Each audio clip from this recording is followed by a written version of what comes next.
Alors, on se trouve donc Parashat Mas'é, on est dans le 35e chapitre, premier pasouk. C'est marqué Vaïdaber Hachem el Moshe. Donc, a dit Hachem el Moshe, Be'arvot Moav. Donc, on est dans les vallées de Moav, al Yarden Irecho, les morts. Donc, on est du côté Jordanie, d'accord, du côté Jourdain.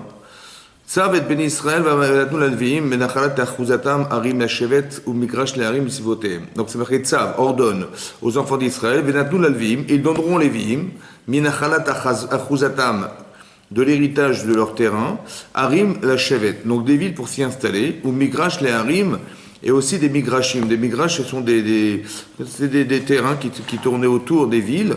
Svivotem, dites-nous la Lévi, vous donnerez aux Lévi. Donc il y a des villes où s'installeront les Lévim et des Migrashim, ce sont des terrains qui entouraient.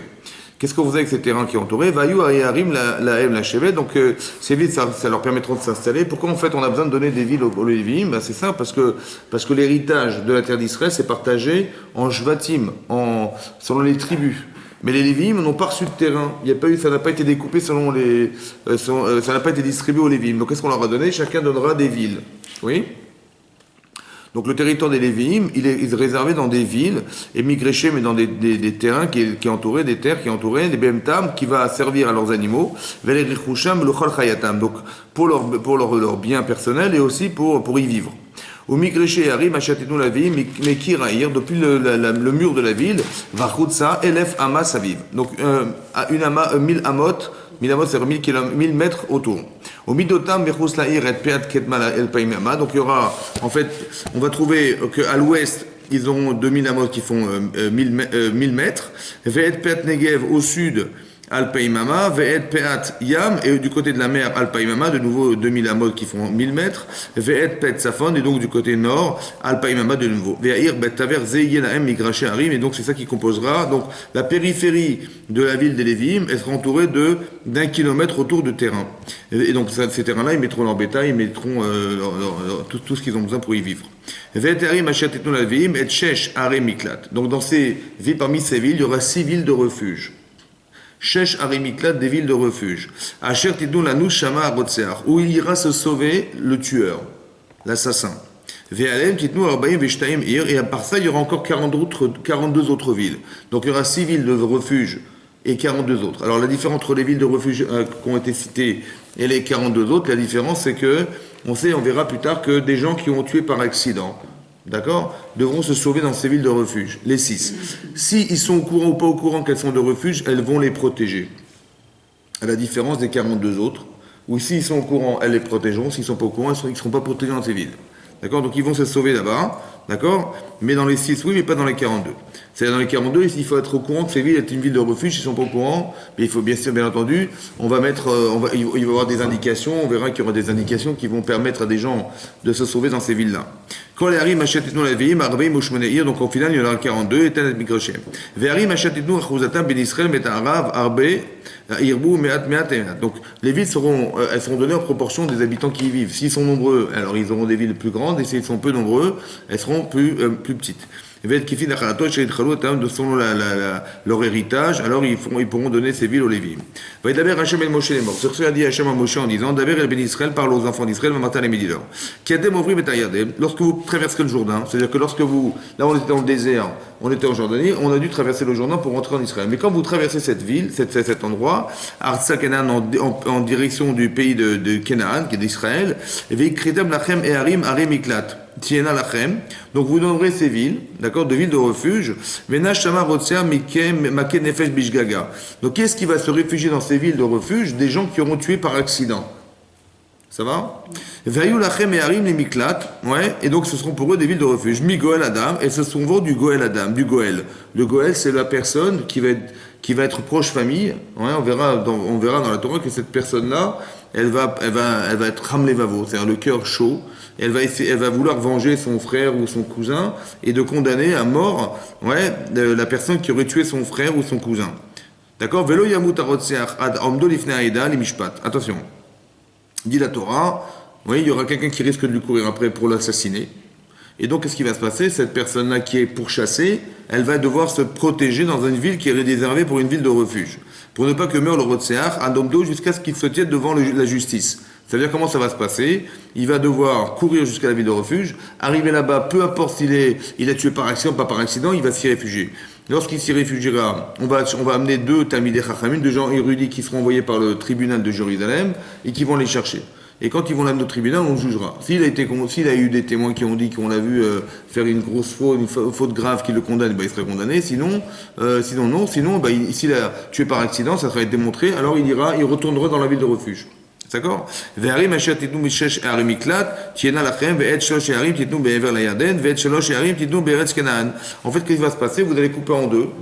Comme ça, la Gemara dans ma côté explique. On va couper, il y aura 3 villes du côté du Jourdain et 3 villes en face, exactement parallèles, du côté Eretz Israël. D'accord? Il y aura 3 villes. En fait, elles seront séparées à équidistance depuis le nord au sud. Ouais, on va diviser en 4 parties. Il y aura 3 villes qui vont être placées du côté Jourdain, du côté de la Jordanie, et du côté d'Israël, pareil, à équidistance, il y aura des villes en Israël. Harim Miklat Velevni Israël la guerre Ultoshav Betocham Tiye, Shesh et Harim et les Miklat, la Nushama, Kol Maken et Fesh Bishgaga. Donc, tous ceux qui auraient tué par accident, ils pourraient se sauver dans cet endroit. D'accord? Ok. Maintenant,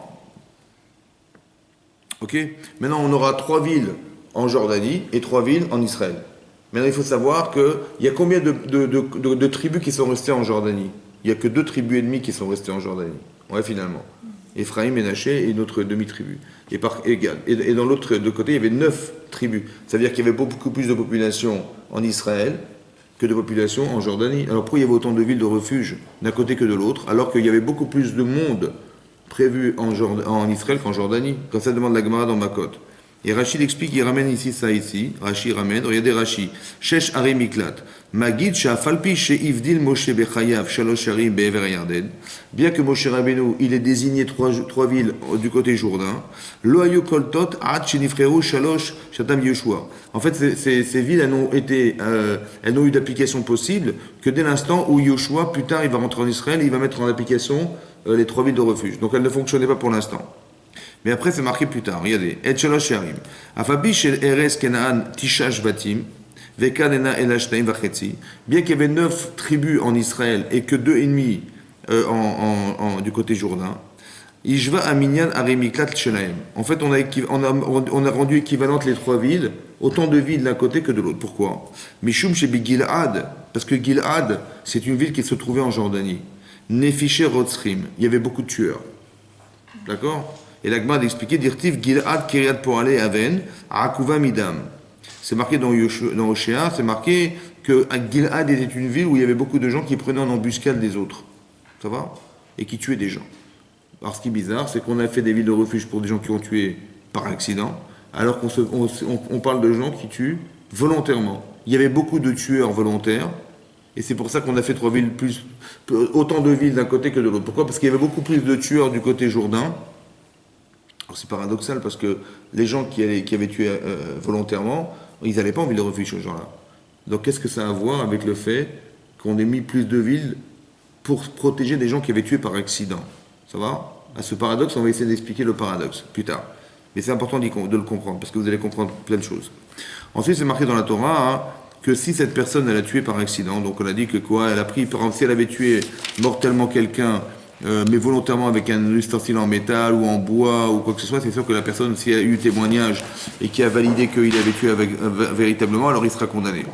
Par contre, s'il a tué avec haine, ou bien qu'il avait visé la personne, donc on est sûr qu'il y avait une forme d'inimitié ou d'animosité entre les personnes, la personne elle est condamnée, on voit bien que c'était clair que c'était par accident. Par contre, si c'était sans inimitié, ou il l'a poussé sans faire attention, ou bien il a fait tomber quelque chose sur elle, la personne, et on voit que c'était accidentel, à ce moment-là, elle s'appelle tueur Béchogeg, on rentre dans la catégorie de crime accidentel, et à ce moment-là, c'est là que se vérifie la ville de refuge.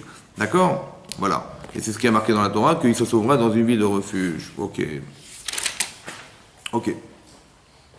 Moi, ce qui m'intéresse, c'est ça. Donc, il y a plusieurs problèmes, en fait. D'abord, savoir pourquoi la Torah préconise que quelqu'un qui tue par accident, il doit absolument se sauver quelque part.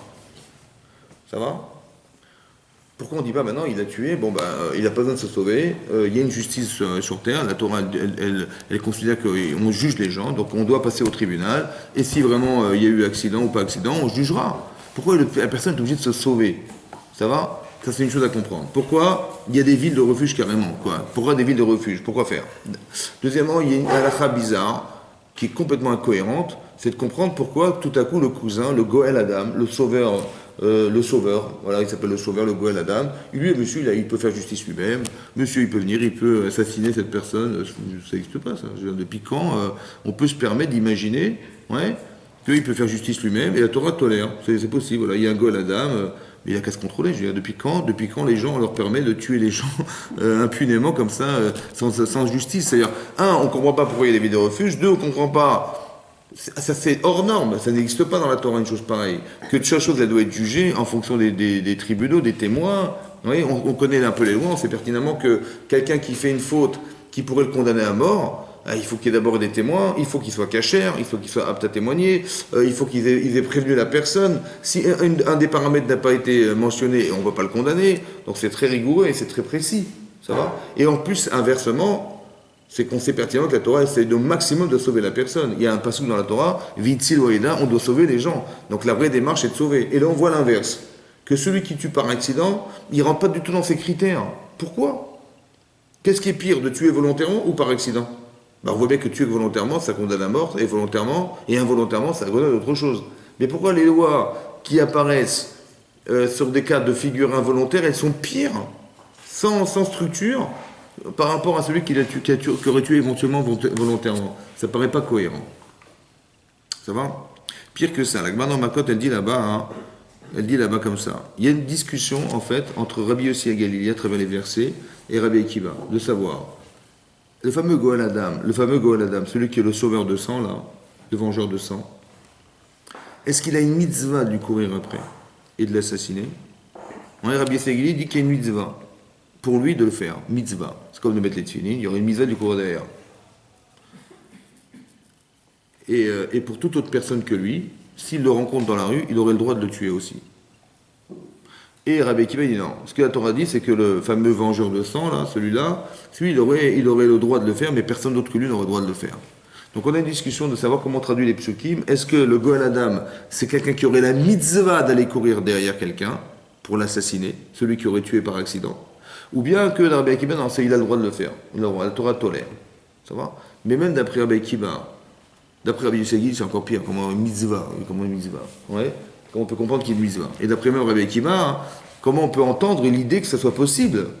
Ouais, comment c'est possible d'envisager une chose pareille? Dans la Torah, ça n'a pas de sens. Oui, on doit normalement juger les gens, on doit passer au tribunal, on ne fait pas justice soi-même. Et là, on voit que c'est carrément, on sort carrément des règles de la Torah, c'est étonnant. Ok? Ok. Alors le sujet, en fait, il se trouve quelque part ailleurs. On a dit comme ça, vous savez, il y a 3 villes de refuge du côté de la Jordanie, ouais, et il y en a 3 du côté d'Eretz Israël. La Gemara dit, mais comment ça se fait qu'il y en a autant d'un côté que de l'autre, alors qu'il y a plus d'habitants du côté Eretz Israël, côté Israël, que du côté Jordanie? Il n'y avait que 2 tribus ennemies, et là il y en avait 9 ennemis. Donc la proportion d'habitation, elle était plus importante d'un côté que de l'autre. On aurait normalement dû mettre plus de villes de refuge côté Israël que côté Jordanie. Comment ça fait qu'on a mis autant? La Gemara répond parce qu'à Gilad, dans cet endroit, il y avait beaucoup plus de tueurs bémézides. Ça va? De tueurs qui étaient des tueurs volontaires. Et on s'est posé la question de savoir, évidemment, mais qu'est-ce que ça a à voir avec le fait qu'il y ait des tueurs volontaires, avec le fait qu'on ait mis des villes de refuge qui sont réservées essentiellement à des gens qui tuent par accident? Ça va? Qu'est-ce que ça a à voir? Alors là-bas, le Maharal de Prague, il explique comme ça. Et c'est ça le sujet du cours ce soir. C'est expliqué comme ça. En fait, il y a beaucoup de gens qui tuent. Et le fait qu'on puisse vivre dans un endroit où il y a beaucoup d'influences négatives, les gens vont s'habituer à penser que la mort ou la vie n'est pas si importante que ça. Parce qu'on entend, voilà, à droite, à gauche, l'autre il a tué celui-là, l'autre il a tué celui-là. On vit dans un environnement où on a malheureusement dénaturé la notion de vie. Ça va? Et donc, puisqu'on a dénaturé cette notion de vie, alors on n'est pas forcément capable de penser, ou inconsciemment, la vie n'a pas beaucoup de sens, ou n'a pas assez de sens. Alors on peut arriver à de la négligence. Et que comme dit l'Agma, l'exemple qu'ils sont donnés dans la Torah, c'est d'expliquer, quelqu'un il est dans la forêt, il coupe du bois, et tout à coup, le manche qui tenait la hachette, le métal se détache du manche, et par accident, c'est tombé sur quelqu'un, et ça l'a tué. Ça va? La négligence. Pourquoi il y a eu négligence? Parce que quelque part, c'est pas si grave. Vous comprenez? C'est pas si grave. Et la Torah dit plus tard, oui, ça veut dire que ce que je veux vous dire par là, c'est que ce qu'explique le Maharal, c'est d'expliquer que quand on vit dans un environnement où on banalise la vie, parce qu'il y a beaucoup de tueurs, on s'habitue à entendre, voilà, là il a tué l'autre, il a tué l'autre, etc. En fait, on banalise la vie. Et en fait, le fait de banaliser les choses, de banaliser ce qui est essentiel, tout à coup, ça n'a plus l'importance que ça peut avoir. Et puisque ça n'a plus l'importance que ça peut avoir, tout à coup, on peut imaginer que c'est pas si grave. Et on tombe dans une forme de négligence, et cette négligence fait qu'on peut tuer par accident. Maintenant, il y aura toujours évidemment moins de gens qui vont tuer volontairement que de gens qui vont tuer accidentellement. Parce que les accidents sont plus fréquents que les gens qui vont tuer volontairement. Et l'influence que peut avoir le fait de tuer volontairement, lorsqu'on a peu de morale, on peut être terrorisé parce qu'on a peur de gens qui tuent volontairement, ouais, que de banaliser le fait qu'on puisse mourir par accident, ou que les gens puissent mourir par accident. Quand quelqu'un est mort par accident, on dirait bah, le pauvre il n'a pas eu de chance, ou bien il n'a pas fait attention, etc. Vous comprenez? Mais quand ça a été volontaire, il y a quand même un refus quand même d'accepter ce genre de situation. Et quand bien même il y a une forme d'influence qui fait qu'on banalise. Ça veut dire que le milieu dans lequel on vit a une force d'influence sur soi. C'est ça que la Gemara voulait dire, d'après le Maharal. C'est comme il y a beaucoup de tueurs bémésis, de gens qui tuent volontairement, il y a forcément une volonté d'exprimer par là le fait que la vie n'a pas beaucoup de poids. Et celui qui le vit inconsciemment, qui vit dans ces endroits inconsciemment, il va penser, il va banaliser l'existence et donc il va faire en sorte que, eh ben c'est pas grave, vous comprenez? Voilà, c'est pas grave. C'est-à-dire que la force d'influence que peut avoir l'entourage peut entraîner chez nous une dépréciation de la vie et qui va faire que malheureusement on arrive à des situations où on peut tolérer, accepter et que ça puisse s'entendre. C'était un accident, vous comprenez? C'est pas grave. Ce qui est dramatique. Ça va? Mais la Gemara d'expliquer ici, vous savez quoi? C'est marqué ici dans la Gemara, dans la Torah, que, en fait, on verra un peu plus tard, que celui qui a tué dans une ville, celui qui a tué par accident, il va devoir se réfugier dans une ville de refuge. Jusqu'à quand? Jusqu'à la mort du Kohen Gadol. Vous savez qu'il y avait les Kohanim, des Kohanim, il y avait des Lévi'im et il y avait des Israélim. Ouais, il y avait il y avait trois catégories de gens qui composaient le clan Israël. Et le Kohen Gadol, c'est le Kohen Gadol, c'est la personne qui est la seule personne qui va pouvoir, se trouver dans le Kodesh HaKodashim, le Saint des Saints à Kippour, et qui va prier pour le clan Israël pour expier les fautes du clan Israël. D'accord? Dit la Gemara, dit la Torah que la personne qui tue par accident, elle va se retrouver en ville de refuge jusqu'à la mort du Kohen Gadol. Qu'est-ce que ça a à voir avec la mort du Kohen Gadol? La Gemara, elle explique là-bas, et elle dit pourquoi la mort du Kohen Gadol. Parce que le Kohen Gadol, il aurait dû prier pour que justement les gens ne tuent pas par accident. Et comme il n'a pas demandé, il n'a pas prié correctement à Kippour, il peut être victime des gens qui se trouvent en ville de refuge, dit la Gemara, et qui vont prier pour que le Kohen Gadol meure. Alors qu'est-ce que ça veut dire? La Gemara dit quoi? Parce qu'eux, ils vont prier, il va mourir. Alors la Gemara explique, on explique comme ça. Qu'est-ce que ça veut dire? En fait, il faut comprendre que la négligence, c'est le produit de nos erreurs.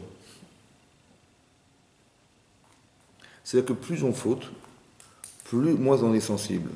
Parce que plus on faute, plus on pense à soi, et plus on pense à soi, moins on est sensible aux autres. C'est-à-dire que l'indifférence aux autres est le produit de ce qu'on a raté d'être pour soi-même. Ça va? Maintenant, si on a fauté dans la vie, et que ça met une forme de négligence, et que la seule manière de se débarrasser de ses fautes, parce que nous on peut faire teshuva, mais en fait tout dépend du Kohen Gadol, vous comprenez? C'est le Kohen Gadol qui va, quand il va amener son korban, il va prier Hachem pour qu'on puisse être expié par sa prière, qui va faire qu'on va finaliser, entériner la teshuva de tout le peuple juif. Ça dépend d'un seul homme. Dit la Gemara, comme ça explique le Maharsha, qu'en fait comme ça, écoutez-moi bien, si la personne elle a tué par accident, c'est parce qu'elle était négligente. Et si elle était négligente, c'est parce que sa faute ne lui a pas permis d'avoir la conscience de la valeur des autres. Mais pourquoi il n'a pas eu la conscience à cause de la faute? Mais la faute, c'est à cause de qui? C'est à cause du Kohen Gadol. Parce que le Kohen Gadol, il n'a pas prié correctement pour que la faute s'efface. Vous avez compris ou pas? Donc s'il s'est retrouvé en ville de refuge, c'est à cause de qui?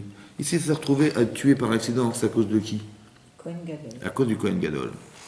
Dit la Gemara que le Kohen Gadol qui n'a pas prié pour les autres, il peut être victime de la prière des autres.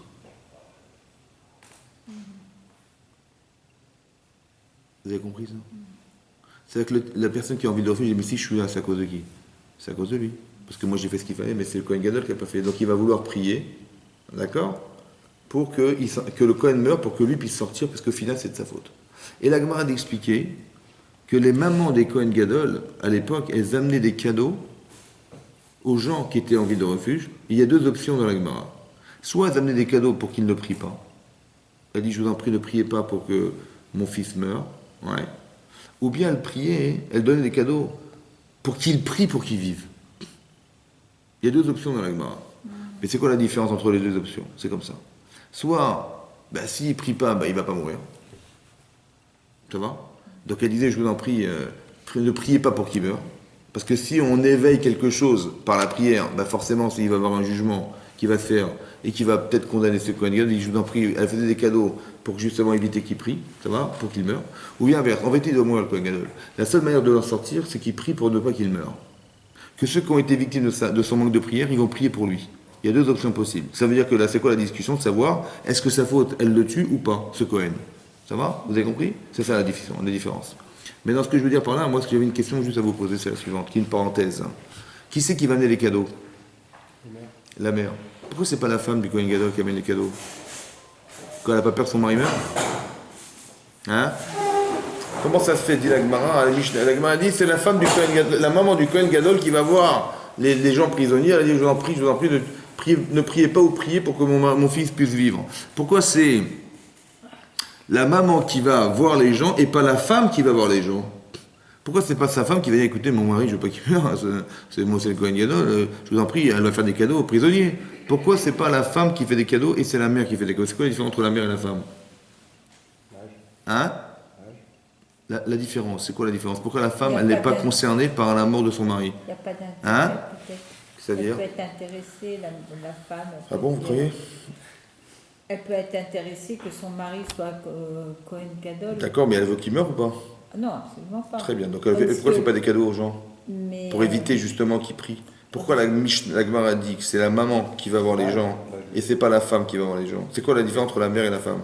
Parce que la mère, c'est un lien avec... quoi qu'il fasse, elle sera toujours... Et la femme? Ah non, c'est mal vu que la mère, elle n'a pas engendré chez son fils quelque chose. C'est-à-dire? Pourquoi c'est pas la femme qui va les voir en disant, mais mon mari, attention, il ne faut pas qu'il meure, je vous fais des cadeaux, attention, ne priez pas pour... Ça serait mal vu qu'une femme. Hein? Ça serait mal vu? Pourquoi c'est mal vu? Et la mère? Depuis l'âgé.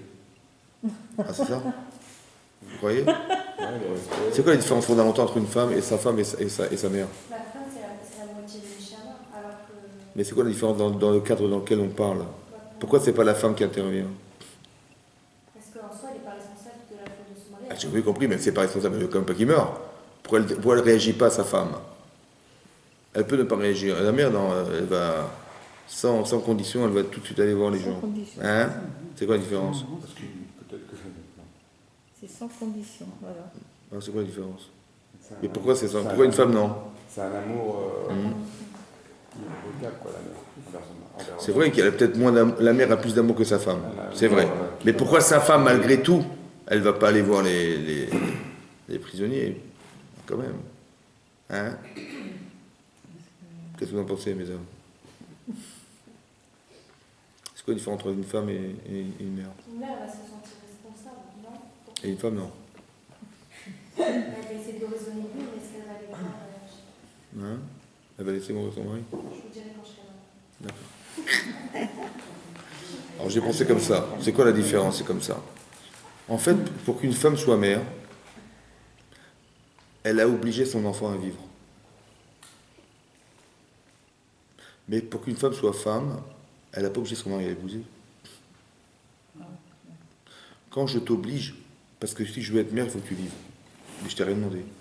Je t'ai obligé à exister. Alors c'est sans condition. Vous comprenez?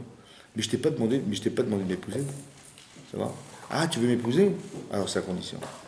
Vous comprenez la différence? Il y a des conditions qui sont faites par obligation. Ça veut dire que une maman, elle a un désir d'être mère qui est très profond. Et son enfant est obligé de vivre pour qu'elle soit mère. C'est-à-dire qu'elle est obligée d'exister. Alors que le mari, elle ne l'a pas obligé à choisir. Maintenant, si tu veux m'épouser, alors il y a des conditions. Et manifestement, et c'est ça qui est incroyable, c'est que si elle peut voir son mari, il peut être le Kohen Gadol, mais la vie des autres dépend d'elle. dépend de lui, pardon, et qu'il ne respecte pas ce qui est son rôle, alors elle peut comprendre qu'il peut partir. Parce que tu ne respectes pas ce que tu es. Vous comprenez la différence de relation? Elle peut comprendre, légitimement, que si tu joues ton rôle de Kohen Gadol, ben, je serais fier de toi. Mais si tu ne joues pas ton rôle, je peux comprendre que si la personne est morte et l'autre elle a tué à cause de toi parce que tu n'as pas joué ton rôle à un moment donné, que tu puisses partir, c'est logique. Parce que c'est conditionné. Vous comprenez? C'est un amour conditionné alors que la mère, il n'y a pas de condition. Il n'y a pas de condition parce que je t'ai obligé à vivre pour que moi je sois mère. Vous comprenez la différence? Vous avez compris? Peut-être c'est ça la différence. En tout cas, il en reste que il faut juste comprendre ces sentiments-là. Alors, il faut comprendre. Ce qui est marqué dans la Torah ici, c'est intéressant parce que on parle des forces d'influence.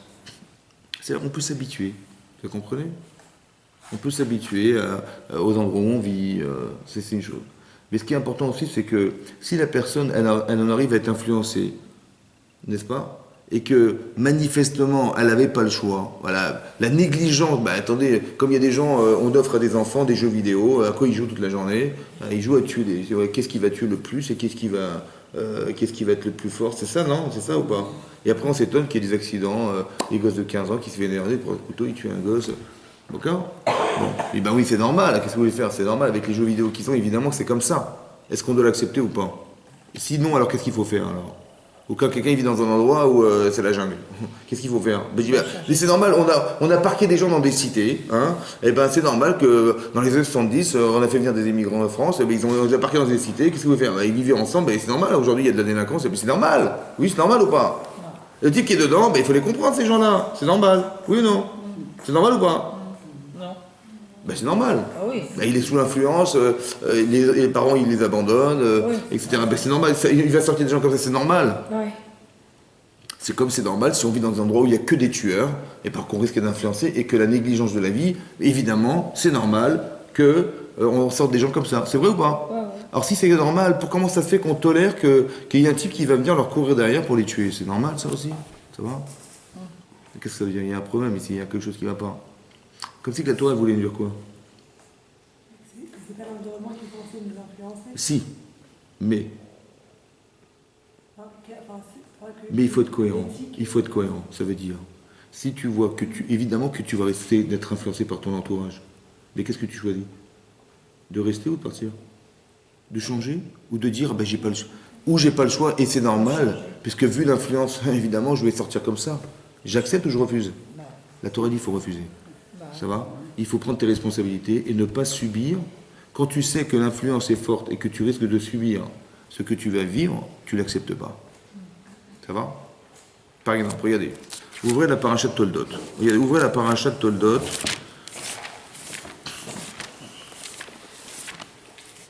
Regardez, ouvrez la page 132.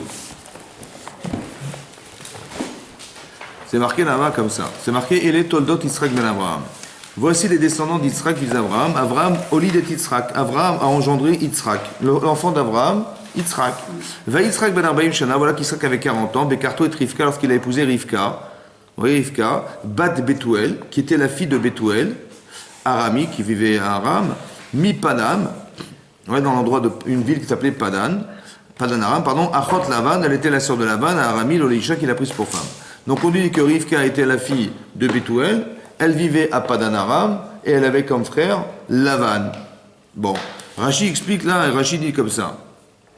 Regardez, Rashi dit, Rashi se trouve dans la colonne de droite, il y a marqué Mi Bat Betuel, Mi Padan Aram en gras, je ne sais pas si vous le voyez. Vous le voyez ou pas? Environ 7 lignes avant la fin du texte de Rashi à droite. Rashi là-bas il dit Vechi Adain Lo Nirtav Shei Bat Betuel Ve'achot Lavan Mi Padan Aram. Est-ce qu'on ne savait pas déjà que Rivka était la fille de Betuel? Parce que quand Eliezer il a cherché une femme pour Yitzhak, il a prié et elle s'est présentée à lui. Il a dit bah, écoute, si tu me donnes à boire, ouais, donne-moi. Si elle me donne à boire et elle me propose de donner mes chameaux, ça sera la femme de Eliezer, de Yitzhak. Et qu'est-ce qu'il fait? Il rencontre une jeune fille, il lui dit ça vous dérange pas, je bois de votre cruche? Elle dit oui, bien sûr, je vous donnerai à vos chameaux. Bon, après il dit mais comment tu t'appelles? Je m'appelle Rivka, mais de quelle famille tu es issu? De Betuel. Donc on savait qu'elle était la fille de Betuel, qu'elle vivait à Padan Aram, et que son frère c'était Lavan, c'est marqué dans la paracha qui précède. Donc Rashi demande mais à quoi ça sert de nous répéter qu'elle était la fille de Bethuel, la sœur de Lavan, et qu'elle vivait à Padan-Aram. On le savait. Rachid dit comme ça, regardez ce que dit Rachid. Rachid dit, attention, non, et là la guide Shifra, c'est pour louer cette femme, et de dire, Shaita bat Racha, en fait son père c'était un Racha, c'est un mécréant. Et Ve'achot Racha, son frère Lavan, c'était un Racha. Et Bekoma Anche Racha. Et l'endroit où elle vivait, c'était des endroits où il n'y avait que des mécréants. Velo lamda mima asem. Velo lamda mima asem. Elle n'a pas appris des actes.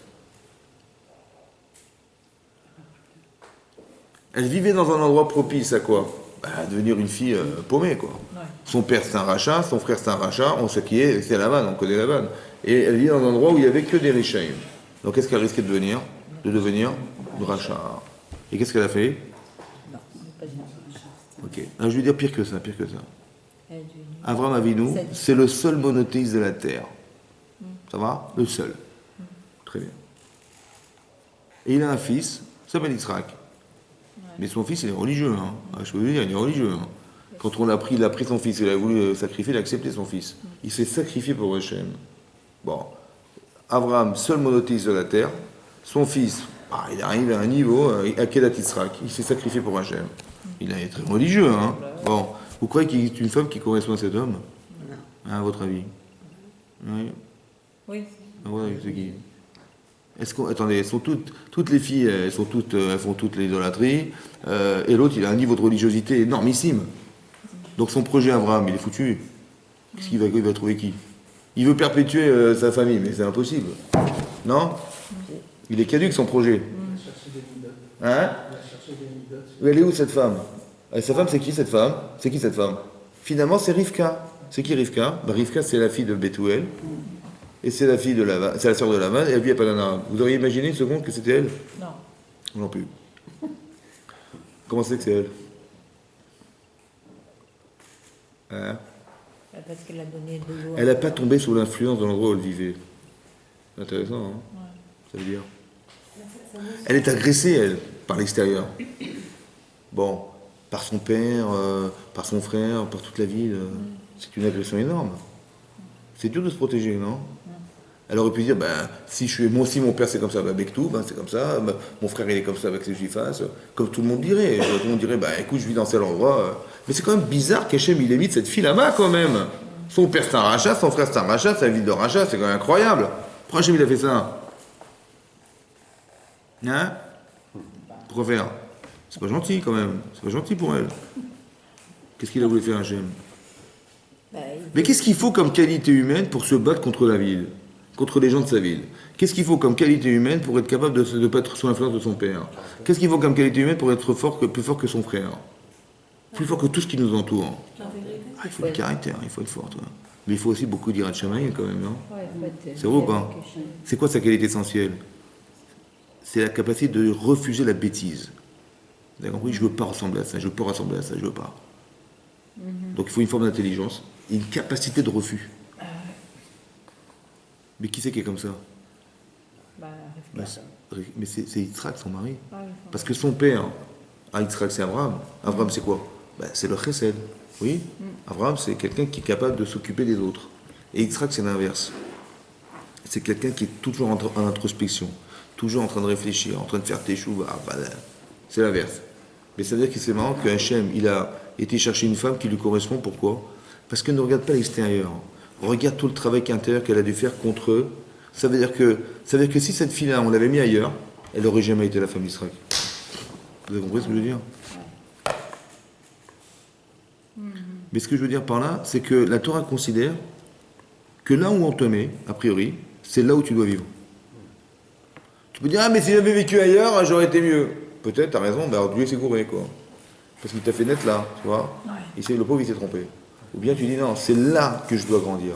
Je dis, mais t'as vu l'environnement, t'as vu l'endroit, t'as vu là. Il y a des tueurs, il y a des voleurs, il y a des machins, des brigands, justement, c'est ça que tu dois devenir, cette femme ou cet homme capable de pouvoir te confronter, ne jamais accepter ce que tu vois dehors. Parce qu'il y a des fois des choses que tu dois accepter, des choses que tu dois refuser dans ta vie. Le type, en vérité, qui a tué par accident, c'est parce qu'il a accepté l'environnement. Il est tombé sous l'influence, il a accepté de vivre. Et après, il se dira, mais j'ai plus rien, c'est pas de ma faute. Vous comprenez, c'est pas de ma faute. Mais c'est comme ça, t'as vu où je vis, t'as vu où j'habite, mais c'est normal.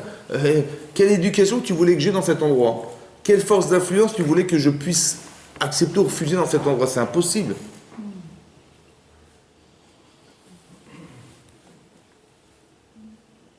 La Torah dit, elle te dit, non. En vérité, tu sais ce qui va se passer. Si tu l'acceptes, tu vas tuer un jour par accident. C'est évidemment comme ça. Parce que la négligence, la faute en fait, c'est quoi la faute? C'est d'avoir accepté dans le droit où tu vis. Parce qu'en fait, à Gilad, il y a que des tueurs. Ça va? Mais en vérité, il y a moins de tueurs, des gens qui vendent de la drogue, qui s'entretuent, comme récemment on a entendu, voilà, il y a deux jeunes, 29-30 ans, ils se sont tirés dessus à Marseille. Bon, bah, règlement de compte. Hein. Bah oui, les dealers, chacun se dit, c'est des dealers. Chacun se dit, à l'un, il dit à l'autre, des dealers. Ouais. Mais bon, qu'est-ce qu'ils se disent? Ils se disent, on se passe de la drogue. Des dealers! Et quoi, bah, ils ont été assassinés. Et bon, aujourd'hui, bah, vous savez, ça fait partie du. Vous attendez ça tous les jours, non? Ouais. Ça vous choque ou pas? Non, ce qui est choquant, c'est qu'il y a une femme de 58 ans qui est morte par accident, quand même. Voilà, ouais. Oh, ça choque, ça. Eux, ça nous choque pas, mais elle, ça choque. Mais qu'est-ce qui est plus grave? Qu'ils soient morts eux ou que. En fait, ce qui nous choque, en fait, c'est quoi? En fait, ce qui nous embête, c'est qu'il y a des gens qui meurent par accident. Ça dérange.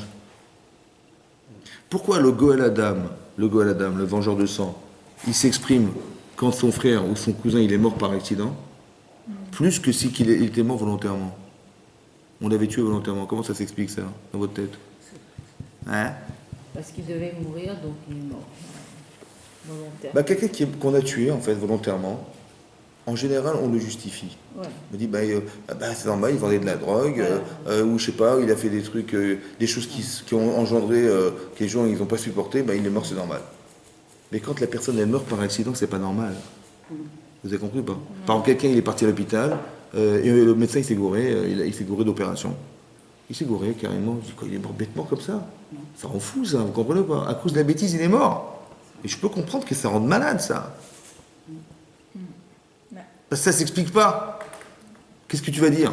Quoi, il a été négligent?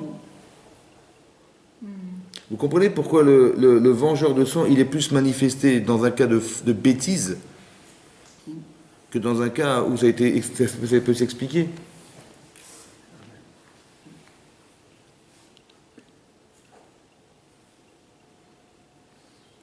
Quand la Torah dit que pour ce genre de personnes, il faut faire des villes de refuge, ouais. La Torah a prévu des endroits, ça veut dire que dans le monde entier, le Goël Adam il peut le tuer, mais pas dans un endroit. Celui-là, tu ne peux pas toucher. Ouais. Quelqu'un qui ne peut plus se contrôler, qu'est-ce qu'on fait à ce type? On lui dit, écoute, il n'y a pas de problème, hein. Où tu veux, tu le touches, mais pas là. Là, tu ne peux pas. Qu'est-ce que ça nous apprend? Comment vous allez structurer des gens qui ont un tel Yetzirah dans leur vie, ouais, que ils ne peuvent plus contrôler. Qu'est-ce que tu fais? Là, il y a la solution. De leur dire tu peux pas, c'est impossible. Par contre, tu peux faire quoi? Tu dis tu peux, sauf là. Ça veut dire que tu structures en fait. Ça veut dire que c'est très important qu'il y a des gens qui ont cassé le lien.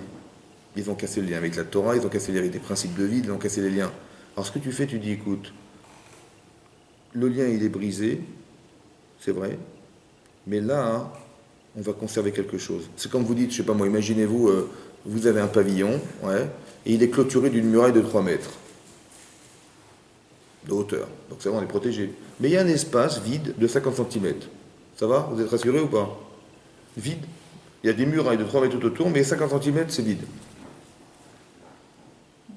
À quoi ça sert des murailles de 3 mètres si on peut passer par les 50 cm? Ça sert à rien. Il faut absolument créer toujours le lien. Ça veut dire que tout ne soit pas complètement cassé. Et de permettre à la personne de savoir que tu peux tout briser. Mais tu vas quand même savoir que là, tu ne peux pas. Et là, quand tu sais que là, tu ne peux pas, et que tu n'as pas tout cassé, parce que finalement, là, tu ne peux pas, ça permet de restructurer la personne en sachant qu'elle est capable de... Tu ne peux pas tout interdire, ça va? Mais tu peux dire, bon, écoute, tout est permis, mais là, tu ne pourras pas.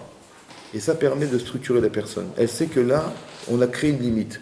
Comme si que tout n'était pas complètement fermé. Vous comprenez? Tout n'était pas complètement ouvert, pardon. Et qu'on a laissé une partie un espace fermé pour empêcher la personne de tout perdre. C'est-à-dire que la personne qui est devenue folle d'une situation telle, on lui dit tu peux, seulement là tu pourras pas. De lui interdire, c'est pas possible. Mais tu peux en fait créer une limite qui va lui permettre de se structurer à elle, en disant je sais que je peux pas, je sais que je peux pas, et je sais que je peux me contrôler. Ça va, je sais que je peux y arriver. Oui, mais par exemple, Adam et Ève, Ève, ils pouvaient manger tous les fruits, De la terre. sauf Un. sauf un. Ouais. Et pourtant, elle a mangé ce fruit. Ouais. Parce que c'est autre chose, c'est l'inverse. C'est l'inverse. Il y a des gens qui sont tellement perfectibles que s'il manque un, ils n'ont rien. Vous connaissez ces gens-là? Vous connaissez ces gens-là? Vous avez compris? Il me manque un, j'ai rien eu, j'ai pas eu. Il manque tout en fait. Il y a des gens qui sont tellement perfectibles que s'il manque un, il manque tout. Alors il faut tout. Et ça, c'est Adam et Chava. Mais là, on fait l'inverse. C'est que des gens, ils sont tellement. Quand je vois des gens qui sont incapables de se maîtriser, je lui dis, il n'y a pas de problème, fais ce que tu peux faire. Seulement ça, mais une chose ne fait pas. Et ça permet à la personne de se contrôler, en sachant qu'elle peut tout faire sauf un. Parce que si je refuse tout, elle dira, laisse tomber, ça ne m'intéresse pas. Vous avez compris? Il faut être capable de contrôler, c'est ça le contrôle. Mais ce qui m'intéresse, c'est de comprendre cette fameuse Goël Adam, là, maintenant. Comment ça se fait que la Torah elle a permis à un homme d'aller assassiner les gens comme ça, librement c'est quand même, ça n'existe pas, ça. Et s'il le fait, il n'est pas condamné. D'après Rabbi Yosef Guidi, c'est une mitzvah de lui courir après. C'est bizarre, non? Qu'est-ce que la Torah voulait dire?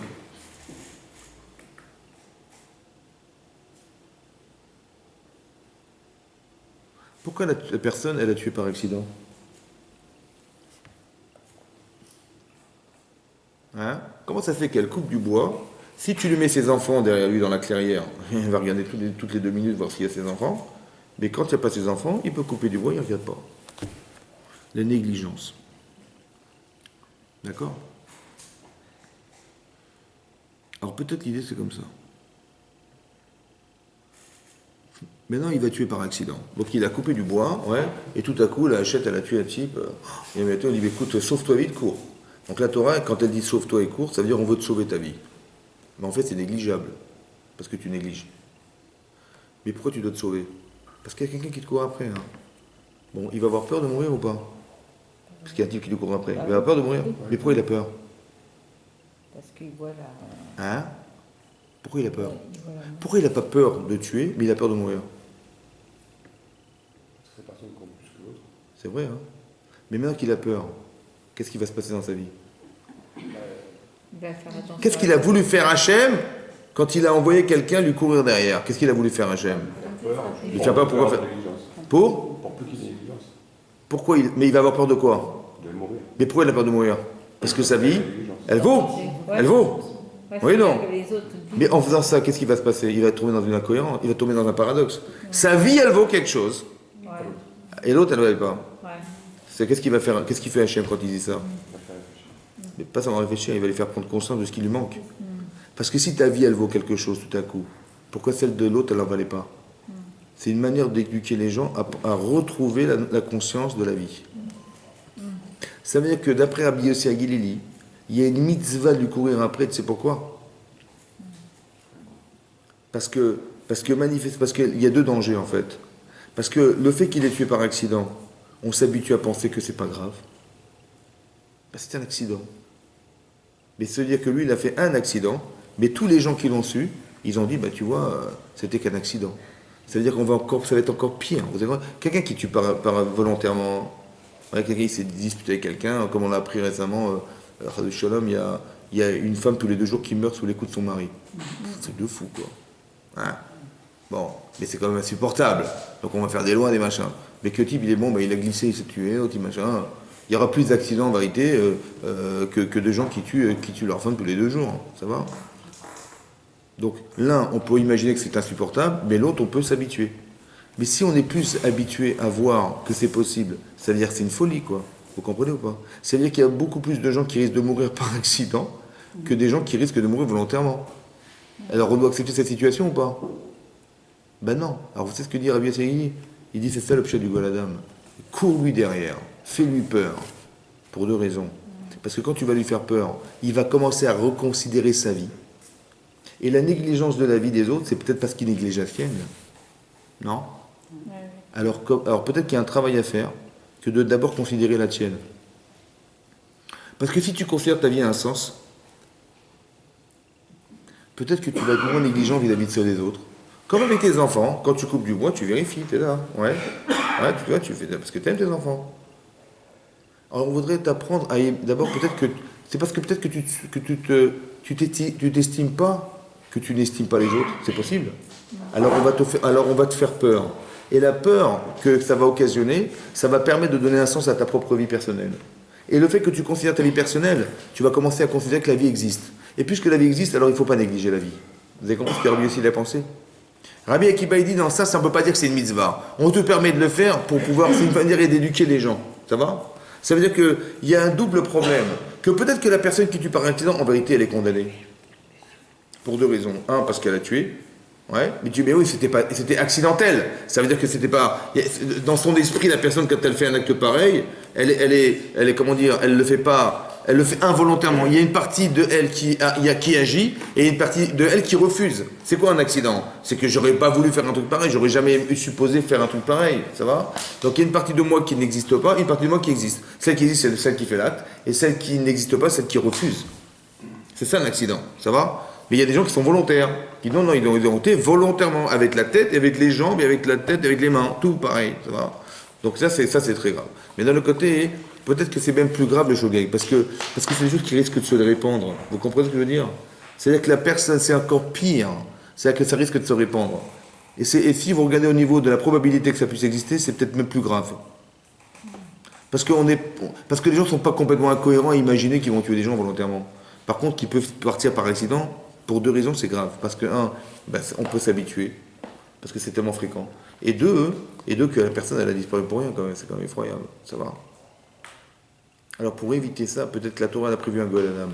Pourquoi faire? Parce que de reconstituer le sens de la vie. Peut-être que la seule manière de reconstruire le désir de vivre, c'est de lui faire peur de mourir. C'est un truc de malade. Ouais. Vous comprenez? C'est ça. C'est un peu comme, dans la Torah c'est marqué, tu aimeras ton prochain comme toi-même. D'aimer comme soi-même. Ça veut dire quoi, d'aimer comme soi-même? Hein? Peut-être d'abord il faut s'aimer pour aimer, non? Tu vas aimer comme tu t'aimes. Ça veut dire que quoi, hein? Peut-être que ça veut dire que les gens qui n'aiment pas, c'est parce qu'ils ne s'aiment pas eux-mêmes.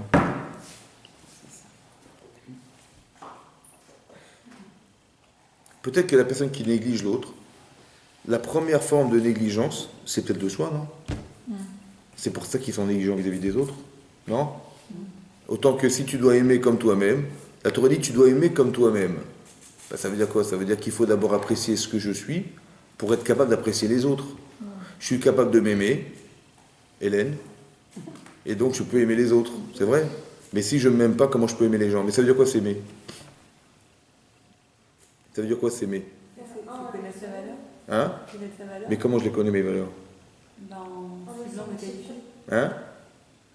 D'être capable En suivant de déterminer ce qui fait la valeur d'une personne. Ouais? Et comme je sais apprécier ce qui est bien chez moi, ce travail je sais le faire. Alors je sais faire le travail d'aller voir chez les autres ce qui est appréciable, aimer comme soi-même, non? Mais comment on est capable de se voir?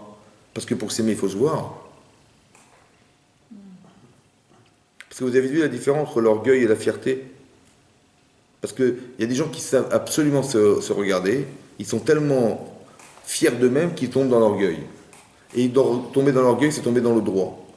Tu dois respecter ce que je suis parce que je suis quelque chose. J'exige de toi que. C'est ça l'orgueil. La fierté, non, je sais ce que je vaux et je sais ce que je connais mes devoirs.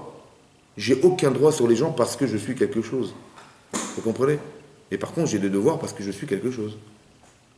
Mais la fierté, c'est ça la fierté. L'orgueil, c'est d'exiger des autres parce que je suis. Ça va? Donc il ne faut pas tomber dans l'orgueil. Mais par contre, il faut être capable d'être pouvoir s'aimer. C'est quoi? C'est de s'apprécier. Oui, comment on peut. Et où est-ce qu'on apprend à apprécier les autres? À partir de quoi on est capable d'apprécier les autres? Peut-être que la mitzvah, on a expliqué une fois que la mitzvah de respecter ses parents, d'honorer ses parents. C'est quoi? Dire quoi? Honorer ses parents. Oui? On te demande d'honorer ton père et ta mère, et on te demande de craindre ta mère et ton père. Oui? D'honorer ses parents, ça veut dire quoi? C'est quoi honorer ses parents? Pourquoi qu'est-ce que je dois faire pour arriver à honorer mes parents? Je dis, il y a des voies. On te demande de les servir, on te demande comment dire, hein? Les mettre sur un piédestal. Mais pourquoi je dois mais comment je fais pour les mettre? Quoi, il suffit quoi? De quoi faire? Qu'est-ce qu'il faut faire? Hein? Qu'est-ce qu'il faut faire psychologiquement pour apprécier la personne? Pour apprécier son père et apprécier sa mère? C'est réaliser leur rôle. C'est-à-dire? Que c'est eux qui nous ont donné la vie et que Ouais. du coup, vu que la vie D'accord. n'a pas de prix, du coup, nous aussi, on doit leur donner. Mais ça m'oblige à croire. Ça m'oblige à les respecter. Oui, donc on crée un. Mais ça m'oblige. émotionnel pour- Alors je dis, mais ouais, mais quand vous dites sans œufs, est-ce qu'on peut faire une omelette? Sans œufs. Est-ce que je peux vivre sans œufs? Non. C'est ça. Est-ce que je peux vivre sans œufs? Ça m'oblige à les respecter. Et ça m'oblige à les respecter. Ou bien, qu'est-ce que je vais faire? Peut-être autre chose. Écoutez, on verra. En hébreu, le kavod,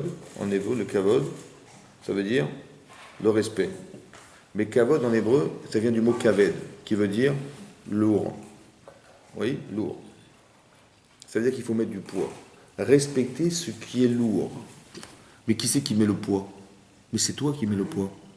Dis-moi, parle-moi de ton père. Qu'est-ce qui fait de bien ton père? Tu vois, tu as une case dans ta tête, ça s'appelle papa. Plus tu mets du poids dedans, ça veut dire plus tu mets des valeurs. Tu mets des valeurs dans ton papa. Mon père, il est comme ça, comme ça, comme ça, comme ça, comme ça. Et plus tu as des raisons de respecter la valeur que tu lui as mis dedans. Kavod, mets du poids dans ton père. Tu comprends? Et là, tu vas respecter, pas religieusement, mais tu vas respecter logiquement. C'est ça la logique du kavod. C'est de mettre du poids dans la personne. Ça va? Mais si tu sais mettre du poids dans ton père, parce que tu sais ce qui est respectable, peut-être que tu apprendras un jour à mettre du poids dans toi. Parce que qu'est-ce que tu respectes chez toi? Vous avez compris ça? D'aimer comme soi-même, c'est d'être capable d'aimer ce que nous sommes. Mais peut-être que tu l'as appris parce que tu sais respecter les autres. Et si tu sais voir chez les gens, ou peut-être l'inverse, parce que tu sais voir chez toi ce qui est respectable, alors tu sauras le faire chez les autres et respecter les autres au même prix que tu sais respecter ce que tu es. Tu aimeras comme toi-même. Ça veut dire que la négligence des autres, c'est peut-être une négligence de soi-même. Parce qu'on ne vaut pas grand-chose. Vous avez compris? Qu'est-ce qu'on est finalement? On n'est pas grand-chose. Alors si moi je ne suis pas grand-chose, bah, toi aussi pas grand-chose. Alors je peux couper du bois puis je me fiche de l'autre. Vous avez compris ou pas? Mais non, c'est interdit ça. Et comment je fais pour ça? Je dis, ben, on va te mettre un type qui va te courir derrière. Et alors comment tu te sens? J'ai peur de mourir. Mais une peur de quoi? De toute façon tu ne vois rien. Ouais. Vous avez compris? Tout à coup j'ai peur. Tout à coup tu as peur, mais ça veut dire que tu as du poids. C'est-à-dire ta vie elle a une forme d'importance. Tout à coup tu as peur. Vous avez compris? C'est-à-dire qu'on a mis la peur pour qu'on sorte du principe de croire que c'était comme ça, c'était normal. Vous comprenez? Ben oui, derrière dans où je vis, il y a des brigands autour de moi, c'est normal. Il n'y a rien de normal. Soit tu refuses l'influence, soit on est obligé de t'envoyer quelqu'un pour que tu arrives à reconstituer ton influence. Tu dis là où tu vis, tu vas perdre ta vie. Ah, mais c'est parce que tu risques de la perdre que tu as peur de la perdre. Alors on va te faire peur. C'est ça le Goël Adam. Vous avez compris? Le vengeur de sang, il n'a que pour usage de redonner un dynamisme de vie à celui qui l'a perdu. C'est ça que la Torah dit. Celui qui n'est pas conscient, je dis bon, écoute, sauve-toi, va dans une vie de refuge, t'as pas le choix. Mais attention, on met quelqu'un qui te connaît derrière. Et sache que si tu sors dans le où tu vis, tu ne pourras pas, ça va? Ça veut dire que la vie de refuge, c'est de refaire ta vie là où tu te trouves. Et puisque tu as peur de sortir, donc tu vas vouloir conserver ta vie, c'est vrai ou pas? Et comme tu vas conserver ta vie, tu vas influencer sur toi, parce que tu veux vivre, et tu vas influencer sur les autres en disant il faut vivre dans la vie de refuge. Vous avez compris ce que je veux dire? C'est que la Torah a prévu des structures en fait, qui permettent à l'homme de se rééquilibrer. Parce que l'équilibre, il n'est pas dans ce que nous faisons. Parce que ce que tu fais n'est que la conséquence de ce que tu es. Donc si tu es négligeable, bah, tu vas négliger. Ça va? C'est comme ça. Si tu es négligeable, bah, tu négliges. Tu dis, ben. Et après tu dis, bah, si tu es négligeable, tu dis, oh, mais c'est normal. Je suis négligé parce qu'il y a mon père, il y a de ma mère, il y a de mon environnement, c'est normal. Ouais. Je dis non, tu dois être suffisamment cultivé pour te dire que ça, je ne le veux pas. Que la Torah, elle te rend responsable. Vous comprenez ce que je veux dire? Il dit, comme Rivka, elle dit, elle vit dans un endroit, elle dit pas, ben écoute, c'est comme ça. Évidemment, qu'est-ce que tu veux que je fasse? Je vis dans cet endroit. Il y a même des gens qui vont dire, ben, si Hachem m'a mis là, ben, c'est qu'il voulait que je vive là, ben, c'est comme ça. En fait, il y a des situations de vie où il faut refuser ce que tu vis. C'est-à-dire, on peut dire, bah, si je suis là, bah, c'est normal, Dieu voulait que je sois là, je suis là. C'est exactement l'inverse. On t'a mis là pour que tu refuses ce que tu vas vivre. Comme elle a dit mon père il est comme ça, mon frère il est comme ça, environnement. Tu vis dans un endroit. Peut-être qu'on t'a mis là pour que tu te construises à refuser de vivre cette vie-là. Pas de tomber sous l'influence de ce que tu dois vivre. Non, tu refuses. Et si tu n'es pas capable, alors tu vas tomber dans la négligence. Alors on dit, bah moi c'est pas grave, sauve-toi. Mais sache qu'il y a quelqu'un qui court derrière. Mais pourquoi faire? Ben oui, parce qu'il va te tuer. Ah bon? Et là tu vas commencer à réfléchir. Vous avez compris? C'est un système organisé. Les villes de refuge, les machins, tout ça. C'est organisé pour arriver à construire la conscience de la vie, en fait. Que si on s'est battu pour la garder, on la gardera, et on est construit comme ça. Et si on l'a perdue, alors on nous fera peur pour nous faire retrouver la vie qu'on a perdue. Vous avez compris ce qui se passe? Il y a comme quelque chose qui était on voulait absolument, comment vous dire, un peu comme Rivka, elle se responsabilise, on se responsabilise dans la vie, c'est très important. Il n'y a pas de fatalité, on se responsabilise. Ouais, et que Hachem, il crée des situations de vie justement pour que tu te responsabilises. Et que je pense que la véritable liberté, c'est ce choix-là que tu vas faire. C'est ça d'être libre. Parce que si tu ne choisis pas de te battre contre ceux qui t'agressent, tu vas tomber sous l'influence et tu seras plus libre de pouvoir penser parce que tu vas dire bah, c'est normal, c'est comme ça. Et c'est là que tu vas tomber dans comment vous dire, dans l'incapacité. Parce que c'est l'influence, qu'est-ce que tu veux faire, c'est l'influence. Et tu vas tomber sous l'influence. C'est pour ça qu'il faut faire très attention. Je pense que c'est très important d'avoir des vraies notions. Parce qu'autour de nous, c'est exactement l'inverse qu'on peut vivre malheureusement. Tu vis dans la rue, quoi. Ça va? Tu apprends la Torah et tu vas voir que la rue, c'est exactement l'inverse de ce que tu apprends. Alors qu'est-ce que tu choisis? Vous avez compris? Donc on étudie la Torah pour être lucide. Et la lucidité permet de faire des choix et d'être responsable dans ses choix. Et pas de tomber sur l'influence et de détériorer la relation qu'on a avec cette vérité. Parce que tu peux dire, bah oui, mais j'y peux rien. Ou tu peux dire, bah c'est comme ça, et c'est normal. C'est normal, tu vois, c'est ce fameux c'est normal. Il n'y a pas de c'est normal. C'est toi qui te responsabilises, parce que tu dis, bah, eh ben oui, si c'est passé comme ça, c'est normal. Si les gens se comportent de cette manière, ben c'est normal. Regarde où ils vivent, regarde les parents, regarde l'environnement, et c'est normal. C'est un peu comme ce qui s'est passé, je sais pas moi, les types, ils ont joué au foot, et ils ont gagné la demi-finale. Bon, qu'est-ce qu'ils ont fait? Ben, ils ont massacré les Champs-Élysées. Ben, mais c'est normal, ça va? Bon, après, ils disent, bon, mais il y a la finale. Et qu'est-ce qu'on fait alors? Ben, il y a rien. Alors on va mettre 2500 policiers autour de Paris. Ça va? C'est ça qu'il faut faire. Comme ça, au moins, on va prévenir les gens de... S'ils cassent, au moins, on sera là pour éviter la casse. C'est ça qu'il fallait faire, à votre avis? Oui, il fallait dire, écoutez, il n'y aura aucun policier. Celui qui casse, il va en tôle. On fait peur. Parce que les gens qui ne sont pas contrôlables, ou qui se justifient, soi-disant, quel rapport y a-t-il entre le foot et les Champs-Élysées? Quel rapport? Ils sont contents, ils vont tout brûler. C'est normal, ça. Donc quand tu vois des gens comme ça, tu dis, bah écoute, on va pas dire, non, on va éviter que ça brûle, on va mettre des policiers. Tu mets aucun policier. Et tu informes les gens, écoutez, c'est simple, celui qu'on attrape comme ça, il va aller en tôle 10 ans. Il va brûler ou pas, celui-là? Non.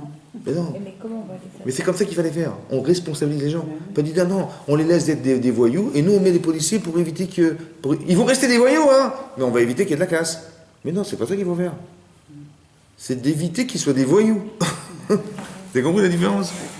C'est ça le type qu'on met courir derrière. Parce qu'il va te courir derrière, il va te faire peur. Mais pourquoi t'as peur? Parce que j'ai pas envie de mourir. Mais pourquoi tout à coup ta vie à l'enfance? Mais t'as négligé celle des autres. Ah, tout à coup tu te rends compte que tu peux vivre. Vous avez compris la différence? Et c'est ça qu'il faut comprendre. Parce qu'après ces gens-là, on dit, bah oui, mais c'est normal. Bah oui, c'est comme ça qu'ils manifestent la joie. C'est normal. Hein? Ben oui, vu le milieu dans lequel ils vivent, évidemment, c'est comme ça, ils brûlent les voitures. C'est le 31 décembre, il faut absolument brûler 2000 voitures. C'est le 31 décembre. Ouais. C'est comme ça qu'on manifeste la joie, il y a un problème là. On dit, bah, on va essayer d'éviter que ça brûle. Mais non, il faut dire au type, si tu brûles, c'est toi qui payes la voiture. Le type, il a économisé toute sa vie pour s'acheter une petite voiture, ouais, petit chômeur là. Et le type, il vient, il trouve sa voiture brûlée. Quoi. Et qu'est-ce qu'on lui dit? Bah ouais, mais l'assurance, ça couvre pas ce genre d'accident. Ah d'accord. C'est normal, regarde, les types, c'est des voyous, c'est normal. Il n'y a rien de normal. Vous avez compris? Il faut qu'on arrive à responsabiliser les gens.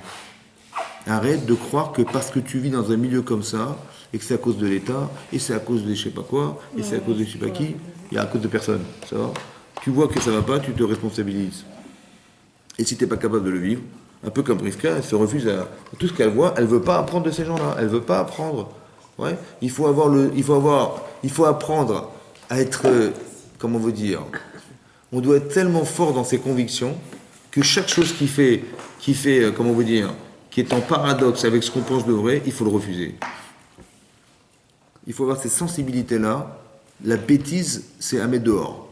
On ne veut pas de ça. C'est-à-dire qu'on doit être lucide, on doit être cohérent, on doit être sensible, on doit être... Et la bêtise, surtout pas. Donc quand on voit de la bêtise, plutôt que de dire, ah bah oui, bah c'est comme ça, il est bête. Voilà, Non, on doit refuser. Tu vois ? C'est ça peut-être le fait qu'il y ait des villes de refuge, le fait que la personne qui tue par accident, le fait qu'il y ait beaucoup plus... Il y a autant de villes d'un côté que de l'autre, alors qu'il y a beaucoup moins d'habitants, parce que l'influence négative, elle est plus d'un côté que de l'autre. Et le fait qu'il y ait des gens qui tuent volontairement, ça va forcément tuer, ça va forcément dénaturer la vie, et forcément amener des accidents. Et les accidents vont être beaucoup plus nombreux, parce qu'il y a plus d'accidents que de volontaires, d'accidentés que de volontaires. Et donc ça va entraîner une chaîne catastrophique comment on veut dire, de situations où les gens, ils pourraient vivre, on peut vivre et disparaître par accident. Vous comprenez ? Parce que la négligence, parce qu'il y a un esprit de négligence. La Torah veut dire attention, faites attention. Ouais, les gens qui sont comme ça, on leur fait peur, et on met des villes en fait pour les sauver, mais on fait attention que, on veut vous sauver la vie, mais faites attention que votre vie a un sens pour nous, comme ça dit Hachem. Mais comme vous n'avez pas de considération de la vie, alors on est obligé de vous faire peur pour vous reconditionner, on va dire. C'est ça le système dans lequel on se place. C'est pour ça que, d'après lui, il y a même une mitzvah de le faire. D'après l'autre, on te permet pour éduquer les gens. Mais c'est une manière de reconstituer quelque chose qui n'a pas été... Pour des gens qui auraient été habitués à vivre de cette manière, la seule manière qu'il y a, je pense, c'est ça que ça veut dire, c'est que si on s'assoit dans sa vie sur une accoutumance, et on trouve ça normal, et on se justifie, et je sais pas quoi, oui, à un moment donné, il faut qu'on ait peur de ça, et c'est la seule manière, c'est de faire peur. Et la personne, en faisant peur, elle se comment dire, comme si on avait des valeurs extérieures et des valeurs intérieures. Ça va ? Des valeurs intérieures. La valeur extérieure, c'est c'est normal. Et la valeur intérieure, au fond, on sait bien que c'est faux. Et on sait bien que ça ne doit pas se vivre comme ça. Et on sait bien que cette vie n'a pas de sens.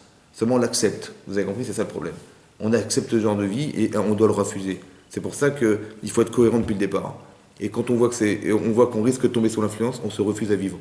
Ou on s'en bat, ou je sais pas quoi. Vous avez compris ? C'est quand on voit qu'on risque de tomber sous l'influence et on perd nos valeurs. Mais pourquoi tu restes dans ce quartier ? Pourquoi tu côtoies ce genre de personnes ? Tu dis, oui, c'est l'endroit où je vis, là où je travaille, mais tu n'as pas peur. Vous avez compris ? C'est un peu comme... vous avez compris ? Mais si parfois on est sous la terreur et les gens ne peuvent pas refuser. Je pense à la Shoah ou à ces moments où... On parle pas de ça, on parle pas de ça. On parle d'un cas où on a un choix. Oui, mais J'ai un choix de vivre quelque part. C'est comme vous regardez... Si on est terrorisé par Si on est terrorisé par si les quelqu'un. parents sont terrorisés. Si la personne est terrorisée, c'est que on a envie de peut-être de sortir de cette situation. Mais on est terrorisé. C'est une provocation à se sortir de là, à refuser. Il y a des situations de vie, ouais. Par exemple, je sais pas moi, on sort d'Égypte, d'accord ?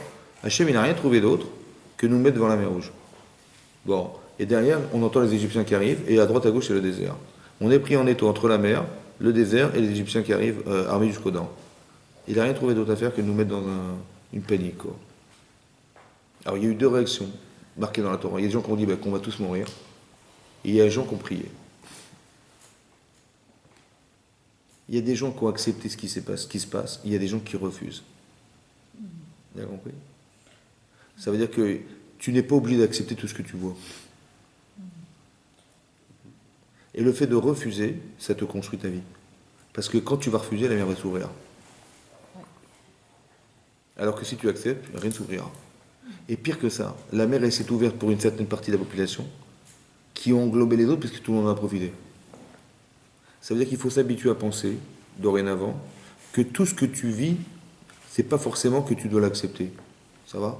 Des fois oui, et des fois non, surtout pas. Ça a été organisé pour que tu te muscles dans ta conscience d'être humain, de savoir que tu as des valeurs, et ce que tu dois vivre, c'est sûrement pas ce qu'on te propose. Et c'est comme ça que tu vas muscler ta conscience, en disant non. Des fois, tu dois dire oui à ta vie, et d'autres, tu dois dire non à ta vie. Parce que tu sais ce qui te construit et tu sais ce qui te détruit. Et pas que tu dis oui à tout, et puis finalement, tu tombes sous l'influence. Tu dis, oui, c'est normal, et on entend des trucs, et on n'est plus choqué. On n'est même plus curieux de savoir ce qui se passe, on s'étonne plus de rien, quoi. Vous avez compris? Tout est normal et tout est... Non, il faut garder ta curiosité, ça va?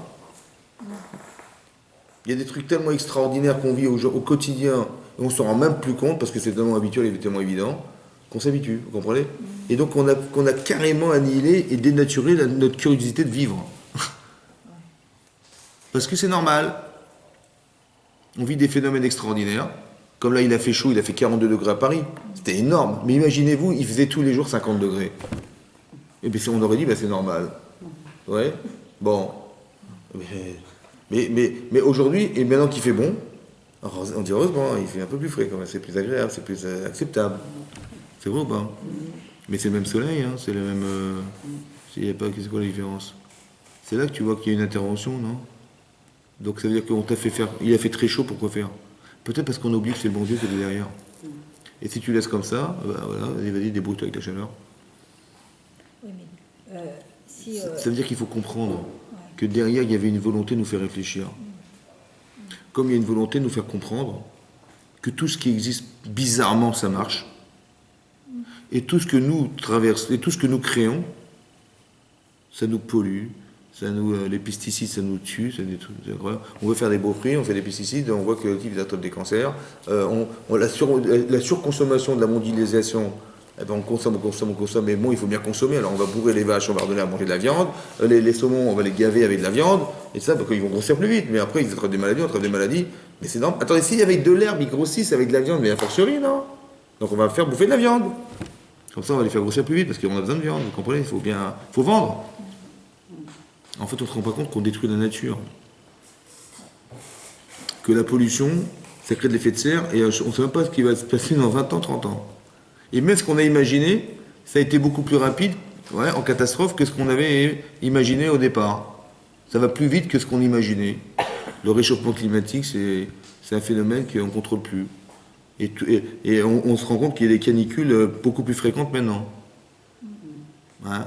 Il y a des ouragans. Parce que le chaud et le froid, ça se rend compte, ça fait des ouragans. Ouais, ça fait des... Bon. Mais c'est quoi ça, tout ça? C'est quoi ça? On se rend compte que ce qui existe au départ, sans l'intervention de l'homme, ça marche. C'est bizarre, non? Comment ça se fait? Et que l'intervention humaine, en fait, par égoïsme personnel, parce que si on pollue, c'est parce qu'on veut gagner plus d'argent. Mais est-ce qu'on ne se fout pas du monde? Ou on ne se fout pas des gens qui vont vivre après nous? Mais comment ça se fait qu'on s'en fiche? Vous avez compris?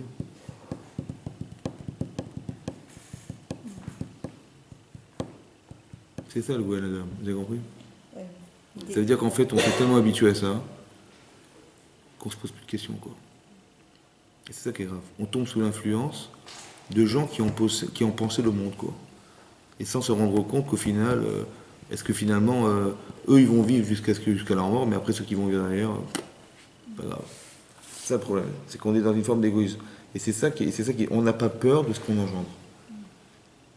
En fait, c'est parce qu'il n'y a rien d'autre que le pouvoir ou l'intérêt d'exister à travers le pouvoir. Mais l'humain, il n'y a plus d'humain. Alors qu'est-ce que fait Hachem? Il t'envoie un Goël Adam, et tu dis, bah tiens, vas-y, on parle que de l'humain. Il te court derrière maintenant. Il n'y a plus d'argent, il n'y a plus rien. C'est ta vie maintenant. Vous avez compris? Et tout à coup, ma vie, elle... Je dis, attends, mais il faut vivre. Vous avez compris? C'est ça qui est intéressant. Parce qu'on tombe sur tellement de formes d'influences qui sont des influences politiques, des influences économiques, on tombe tellement dans ça qu'on trouve ça normal. Parce qu'on est content qu'il y ait plus, mais on ne se rend pas compte que plus on produit. C'est comme il fait trop chaud. Donc le seul moyen qu'on a de se rafraîchir, c'est la climatisation. La climatisation que tu allumes, elle renvoie de l'air chaud, et l'air chaud, il faut encore plus de climatisation pour se rafraîchir. C'est un cercle vicieux, vous comprenez? C'est un truc de fou, quoi. Et on vit comme ça en permanence.